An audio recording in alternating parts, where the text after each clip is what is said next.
Elvis Priestley, Anjan দত্তের ম্যারিয়ান গানের সেই বিখ্যাত পংক্তি, মাথার ভেতর ছিল এলভিস প্রেসলি, খাতার ভেতর তোমার নাম, বাঙালি শ্রোতাদের কাছে এক চিরন্তন নস্টালজিয়া।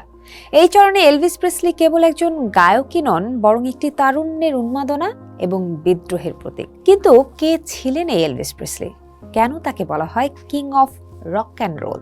এলভিস অ্যারন প্রেসলি 1935 থেকে 1977। তিনি ছিলেন বিংশ শতাব্দীর অন্যতম গুরুত্বপূর্ণ একজন সাংস্কৃতিক আইকন। তাকে বিশ্বজুড়ে দ্য কিং বা রক অ্যান্ড রোলের রাজা হিসেবে অভিহিত করা হয়। আমেরিকার মিসিসিপি অঙ্গরাজ্যে টুপোলো শহরে এক দরিদ্র পরিবারে 1935 সালের 8 জানুয়ারি তার জন্ম। শৈশবে চার্চের গান, গসপেল এবং আফ্রো আমেরিকান ব্লুজ সঙ্গীতের প্রতি তার গভীর টান তৈরি হয়, যা পরবর্তীকালে তার নিজস্ব সঙ্গীতে এক অনন্য মিশ্রণ তৈরি করেছিল। এলভিসের সঙ্গীত জীবনের মোড় ঘুরে যায় 1954 সালে, যখন তিনি মেমফিসের বিখ্যাত সান রেকর্ডসে গান গাইতে শুরু করেন। স্টুডিওর মালিক স্যাম ফিলিপস এমন একজন শ্বেতাঙ্গ গায়ক খুঁজছিলেন যার কণ্ঠে কৃষ্ণাঙ্গদের সঙ্গীতের আবেগ এবং সুর ফুটে উঠবে। এলভিসের প্রথম রেকর্ড করা গান দ্যাটস অল রাইট রাতারাতি জনপ্রিয়তা পায় সে সময়।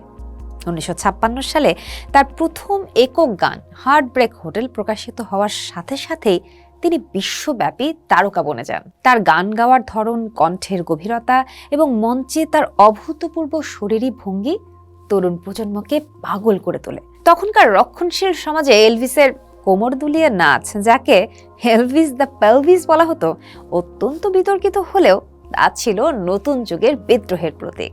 এলভিসের সঙ্গীত কেবল বিনোদন মাধ্যম ছিল না, তা ছিল শ্বেতাঙ্গ এবং কৃষ্ণাঙ্গ সঙ্গীতের এক অভূতপূর্ব সংমিশ্রণ।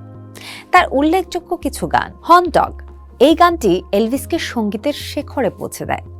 জেইল হাউস রক, গানটির মিউজিক ভিডিওটি চলচ্চিত্রের ইতিহাসে প্রথম প্রকৃত রক মিউজিক ভিডিও হিসেবে ধরা হয়। লাভ মি টেন্ডার, এলভিস যে কেবল চিৎকার করে গান গাইতেন তা কিন্তু নয়, বরং গভীর আবেগী ব্যালাড গাইতে পারতেন তিনি।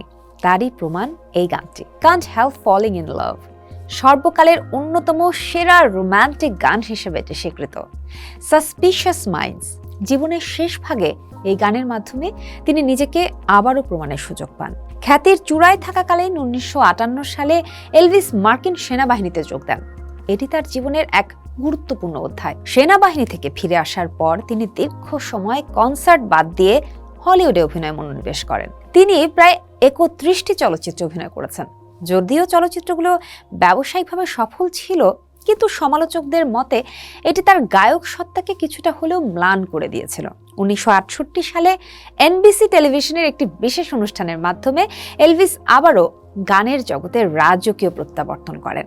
একে বলা হয় 68 কামব্যাক স্পেশাল।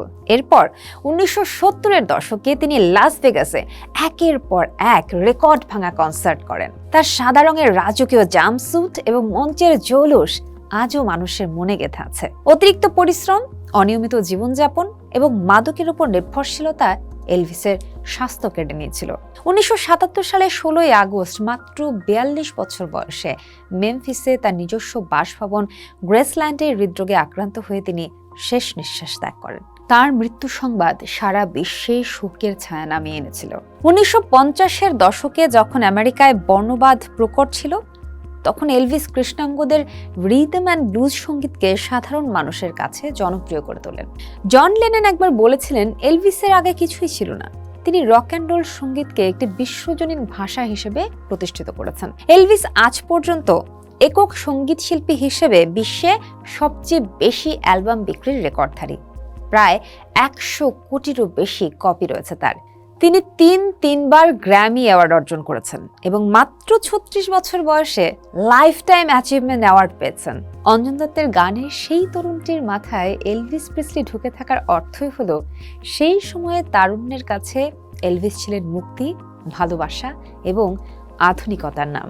এলভিস মারা গেছেন বহু বছর আগে, কিন্তু তার গান আর স্টাইল আজও বিশ্বের কোটি কোটি মানুষের হৃদয়ে অমলিন।